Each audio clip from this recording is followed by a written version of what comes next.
There should be no questions about it. There are, more advanced ways of authenticating a user in a network and whatnot, right? Like, with zero trust, if you want access to an application, you have to meet a certain, criteria with your device. You don't have to worry about, getting onto a VPN, logging into that VPN, That's or right. logging into a server to get you access and whatever it might be, right? I was working for a company that's been around for 100 years, whatever it might be, like it's probably 100 years. And so they had this siloed, it's like a three-tiered AD architecture, right? Yeah. Where it was Microsoft built it for them, and then Microsoft coined the term and wrote a whole document on it because this company paid them so much money. They were just like, here's a blank check, design this thing, build it all out, right?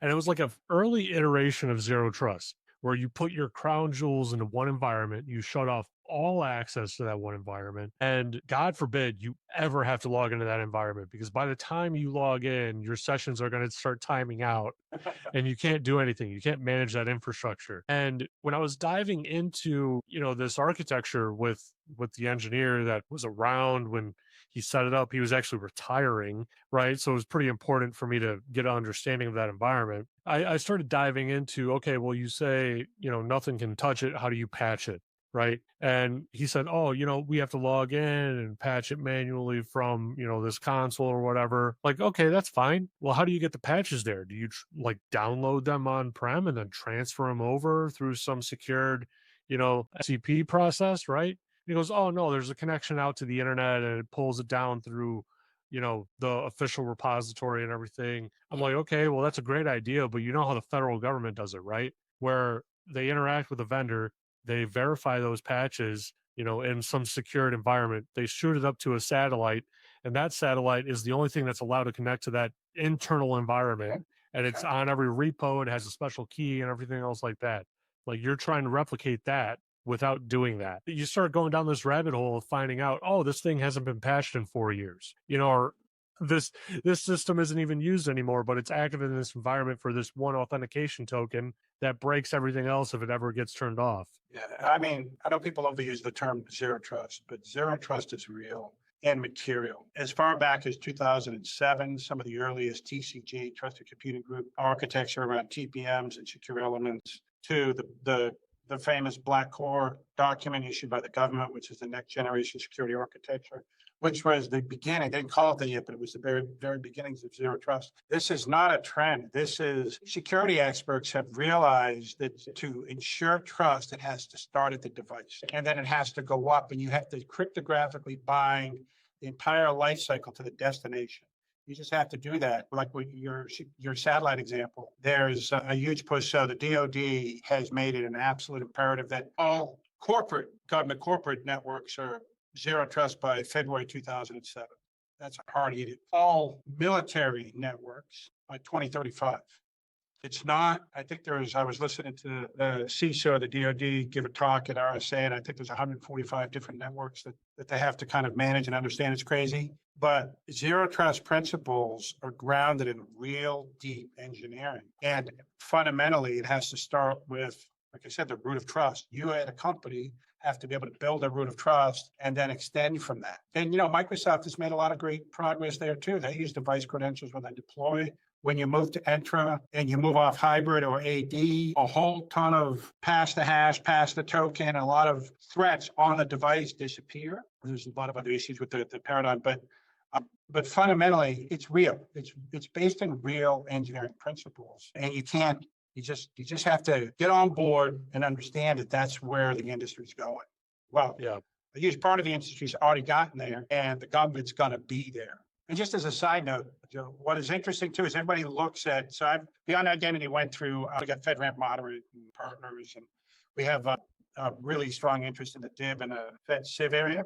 But what I am learning too is what I learned from that experience is that all of the compliance stuff that, people look at the government and say they're slow and they're bulky. That's just not true anymore.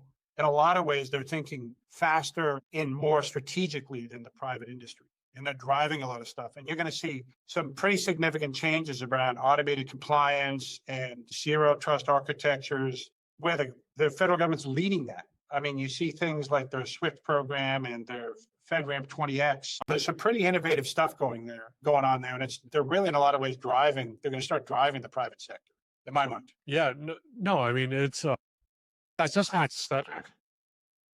Yeah, yeah. I mean, there's two areas that I want to touch on. Right, is zero trust with the satellites. It's interesting because you're talking about let's think about it like with a 6U server. Each U has a different component that's doing a different thing, and all of that has to be zero trusted. But you can't use an extreme amount of resources. You're in an environment that's extremely limited with resources, especially when the satellite is on the other side of the earth and not facing the sun. Now you're running on batteries and now you have limited resources for everything, right? Well, think So about, zero, I'm sorry, go ahead, Joe. yeah. So the zero trust in that situation then turns into a tiered architecture type of thing where you have these root nodes, right, that are at higher altitudes that you're now authenticating to and you're verifying your identity with and you're verifying other connections with, because those are the ones that then have to be focused on that process because that's all that they do, rather than the lower tier satellites that are authenticating within itself, right? Yeah. And with that, If you think about that, extend that to what's called MUM-T and UAS, manned, unmanned, teaming, and the drones, that just explodes. That wasn't a satellite I get 4 years, still working on it 4 years. But in the last 3 years, and particularly with what's going on in Ukraine, think about that times 10 for drones, right? You're going to have to do the same technology for drones, right? yeah.